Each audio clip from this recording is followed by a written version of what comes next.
देखिए, कांग्रेस पार्टी अपने आप में एक इतिहास है और कांग्रेस पार्टी कोई किसी की मोहताज नहीं है कि उसे कोई अलग से कोई नीतियां बनाने की जरूरत हो। देश की आजादी के पहले भी उसकी वही नीतियां थी जो देश की आजादी के बाद। एक वक्त में वो देश आजाद कराने के लिए लड़ाई लड़ रहे थे। आज वो जो आज लड़ाई लड़ रहे हैं वो अ, अंग्रेजों के मुखबिरों से देश को आजाद कराने की लड़ाई लड़ रहे हैं। और एक चीज और समझनी पड़ेगी, कांग्रेस पार्टी इकलौती पार्टी है इस देश के अंदर जो किसी जाति के आधार की पार्टी नहीं, किसी धर्म के आधार की पार्टी नहीं है। इसलिए उसकी नीतियां उन्हीं आधारों पर होती हैं कि वो जन सरोकारों से जुड़ी होती हैं, वो देश को लेकर होती है, क्योंकि देश की आजादी कांग्रेस ने दिलाई। इसलिए कांग्रेस सब निश्चित रूप से उसकी प्राथमिकता में होता है कि कैसे देश को आजाद किया जाए और देश की आजादी को बरकरार रखा जाए। और लोकतंत्र जो उन्होंने दिया, संविधान जो दिया, उस संविधान और लोकतंत्र को जो जनता के लिए दिया गया उसको कैसे संरक्षित किया जाए। तो इन्हीं सब चीजों को लेकर के कांग्रेस पार्टी अपनी लड़ाई लड़ती है। तो फिलहाल जो देखने में आ रहा है कि कांग्रेस पार्टी जिस तरीके से भारत जोड़ो की अपनी यात्रा शुरू करने जा रही है, उस यात्रा के जरिए वो देश के कन्याकुमारी से लेके कश्मीर तक के सारे इलाकों को जब कवर करेगी और उससे एक संदेश जाता है। कुछ इलाके निश्चित रूप से उसके होंगे, कुछ जगह वो नहीं जा पाएंगे, लेकिन वो जहां जाएंगे, जिस राज्यों से गुजरेंगे, उन्हें कम से कम एक संदेश देंगे और वो संदेश अगल बगल के राज्यों में भी जाता है।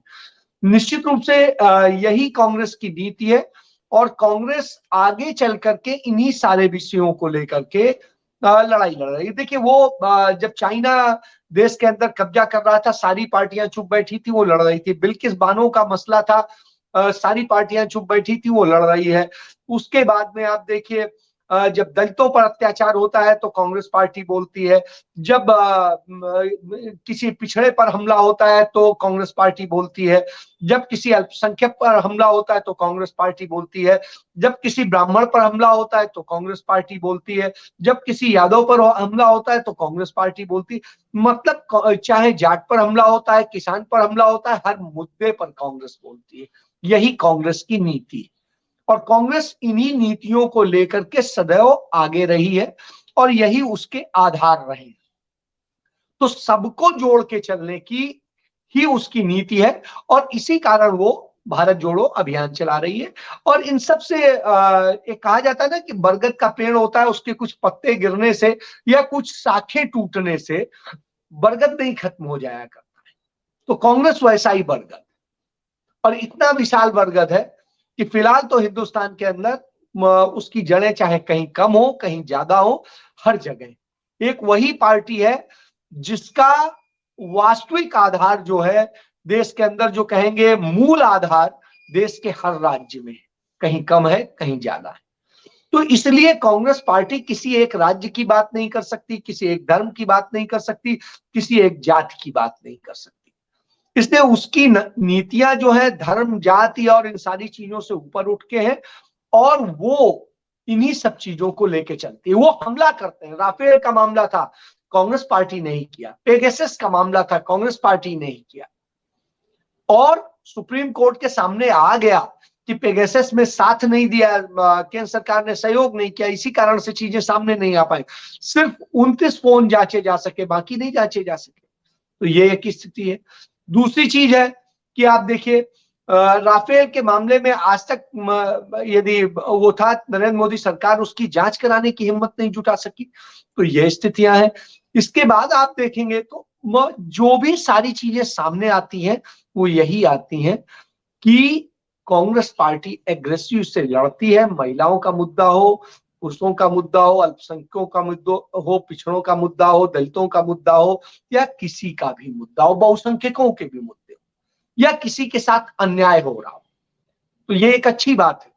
किसानों के आंदोलन की शुरुआत यदि आप देख लीजिए तो कहां से हुई थी? पंजाब से, और कांग्रेस पार्टी ने की थी। राहुल गांधी ने खुद ट्रैक्टर चला के की थी और उसके बाद वो यहां से आगे बढ़ के दिल्ली की सीमा पर पहुंचा था। तो इसलिए इसे इग्नोर नहीं कर। तो सारी चीजें यदि आप समझेंगे तो समझ में आएगा कि कांग्रेस पार्टी लड़ती है। आज बेरोजगारी को लेकर के वो पूरी तरह से लड़ रही है, भुखमरी को लेकर लड़ रही है, तो जब इन सारी चीजों को लेकर लड़ रही हो तो यही उसकी नीतियां, इन्हीं पर वो काम कर रही है। कभी वो प्रचार पर उतना जोर कभी नहीं देती रही है जितना दूसरे दल देते हैं। वो अपने उस पे सीमित रहते हैं। उन्होंने प्रेस कॉन्फ्रेंस कर दी, आप कितना छापेंगे नहीं छापेंगे कोई आपसे रिक्वेस्ट नहीं करता है। आप वो अपना दे देते हैं लाइव लिंक, आप दिखाएंगे नहीं दिखाएंगे ये आप पर निर्भर करता है। वो उन तरह से नहीं। विज्ञापनों का भी यदि आप बजट देख लीजिए, कांग्रेस पार्टी का जो बजट है उससे 100 गुने से ज्यादा, 800 हजार गुना अधिक बजट जो है नरेंद्र मोदी सरकार में है। दूसरी राज्य सरकारों में, राज्य सरकारों का यदि औसत दिखा लीजिएगा तो दिल्ली तो एक छोटा सा म्यूनिसिपल स्टेट है, उस म्यूनिसिपल स्टेट का जो बजट है और पूर्ण राज्य है, राजस्थान हो गया, छत्तीसगढ़ हो गया, पंजाब था पहले, इन सब का तीनों का भी मिला लीजिएगा तो दिल्ली के बराबर विज्ञापन का बजट नहीं। आज लेकिन जब से 3 महीने 4 महीने से बनी है आम आदमी पार्टी की सरकार पंजाब में, तब से इतने दिनों में उन्होंने 50 करोड़ से अधिक जो है बजट खर्च कर दिया। काहे पर? विज्ञापन पर। आपने देखा होगा कि दिल्ली में छात्रवृत्ति के मामले को लेकर के था, जितने का छात्रवृत्ति नहीं दी उससे कई हजार गुना ज्यादा उन्होंने अपने विज्ञापन पर पैसा खर्च कर दिया, उसी के विज्ञापन। तो यह एक सत्य है, तो इस सत्य को समझना पड़ेगा। यही है। तो इस स्थिति में निश्चित रूप से कांग्रेस पार्टी को जरूरत जनता के मुद्दों से को लेकर के ही लड़ने की, और वो लड़ रही है। और इस तरह के जो नेता हैं जो आधार खो चुके हैं या जो उस स्थिति में नहीं है, तो निश्चित रूप से उनसे मेरा तो अपना मानना है किनारा कर लेना चाहिए। हालांकि वो धीरे धीरे कर भी रहे हैं। तो यह कांग्रेस की नीति है और इसी पर वो काम करते हैं। ओके, जय हिंद, जय भारत। और आप हमसे जुड़े रहने के लिए सब्सक्राइब करें YouTube पर, फॉलो करें Twitter पर और लाइक करें Facebook पर। और ज्यादा जानकारी के लिए आपको टाइप करना होगा सिर्फ न्यूज़ नशा।